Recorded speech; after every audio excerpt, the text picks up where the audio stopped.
Hello friends, मैं astrologer Divya Anand, tarot card reader. Welcome back. आज की जो हमारी वीडियो है उसका टॉपिक है एंगर। जी हाँ, गुस्सा तो आई थिंक हर किसी को आता है, किसी को बहुत ज़्यादा और किसी को बहुत कम आता है। पर अगर हम बात करें, किसी किसी का तो जो गुस्सा होता है वो आउट ऑफ कंट्रोल हो जाता है कई बार। तो आज की जो वीडियो मैंने बनाई है वो इसी टॉपिक पे है कि किस तरीके से हम अपने गुस्से को कंट्रोल कर सकते हैं। तो इसमें मैं आपको कुछ इस तरीके के टिप्स बताऊंगी जो कि आपकी डेली लाइफ में काफ़ी हेल्पफुल होंगे। अगर आपको मेरी वीडियो अच्छी लगे एंड हेल्पफुल लगे तो प्लीज़ इसको सब्सक्राइब एंड लाइक करिएगा। आपको जो मैं आपको आज की वीडियो में बताने वाली हूँ उसका सबसे पहला पॉइंट आपका जो आता है वो है बोलने से पहले सोचना।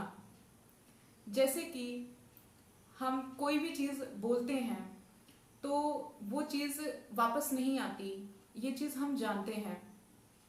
तो जैसे कि आपने कोई चीज़ बोली है तो आप इस तरीके के शब्दों का इस्तेमाल ना करें जिससे कि सामने वाले को तकलीफ हो और हर्ट हो।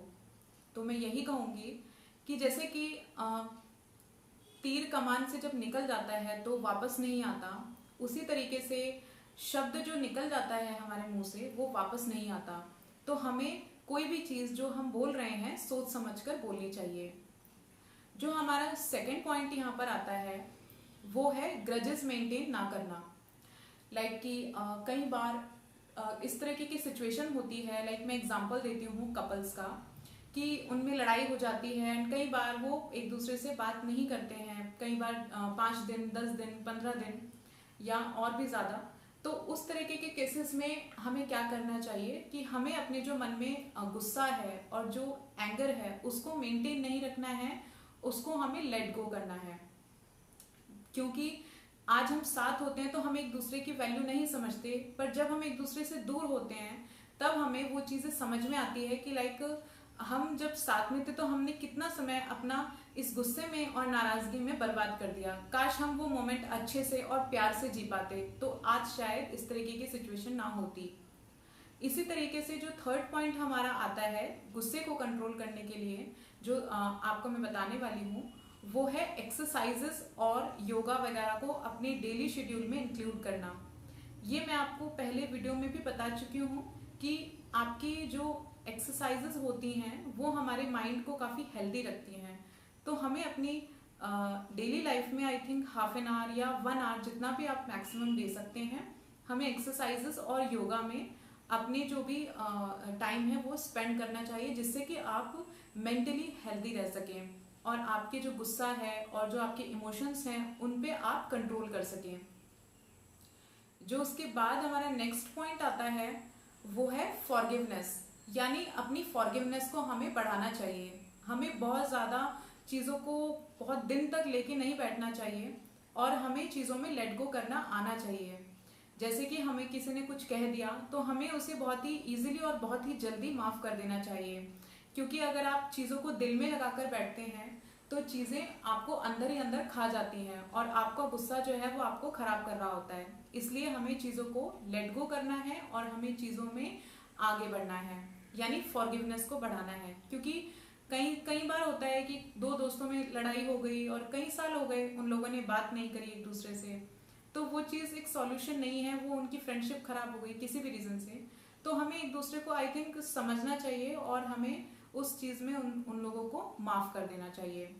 तो वो एक सॉल्यूशन है, फॉरगिवनेस बहुत बड़ा सॉल्यूशन है एंगर को कंट्रोल करने का। उसके बाद जो हमारा पॉइंट आता है वो है दूसरे के पर्सपेक्टिव से भी सोचना। यानी जैसे कि हम कई बार चीज़ों को अपने तरीके से ही सोच रहे होते हैं, हमें ये नहीं पता होता कि सामने वाला जो है वो इस तरीके से क्यों रिएक्ट कर रहा है। लाइक कि उसने गुस्सा कर दिया तो क्यों किया, क्या पता उसके पीछे 100 रीज़न हो, क्या पता वो मेंटली फिट ना हो, क्या पता वो कोई बीमारी उस फेस कर रहा हो, या उसको कोई और प्रॉब्लम हो, या कोई जॉब से रिलेटेड प्रॉब्लम हो, या और कोई फाइनेंशियल प्रॉब्लम हो। तो हमें दूसरों के पर्सपेक्टिव से भी देखना है चीज़ों को और समझना है, तभी हम चीज़ों को अपनी चीज़ों को समझ पाएंगे और हम अपने गुस्से पर काबू कर पाएंगे। उसके बाद जो हमारा नेक्स्ट पॉइंट आता है वो है अपने आप को स्पेस देना। जब भी आपको गुस्सा आए तो हमें अपने आप को आई थिंक स्पेस देना चाहिए। किसी भी ऐसी जगह आपको जाना चाहिए, लाइक टेरेस पे या बालकनी में या कहीं भी दूसरे रूम में, जहां पर आपको अच्छा लगे और आपका पीस मेंटेन हो सके। क्योंकि जब हम गुस्से में बहुत ज़्यादा आगे आगे बढ़ते रहते हैं तो हमें वो चीज़ें खराब करती हैं। इसलिए हमें उस चीज़ पे आगे ना बढ़ने की बजाय हमें उस चीज़ को कंट्रोल करना है। तो इसलिए हमें अपने आप को स्पेस देना चाहिए। इसी तरीके से आपको कोई भी बात है अगर कहनी है तो बहुत ही काम और पीसफुल तरीके से हमें चीज़ों को बोलना है।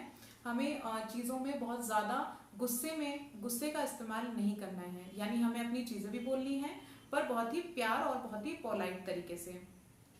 तो आज की वीडियो में इतना ही। Thank you so much.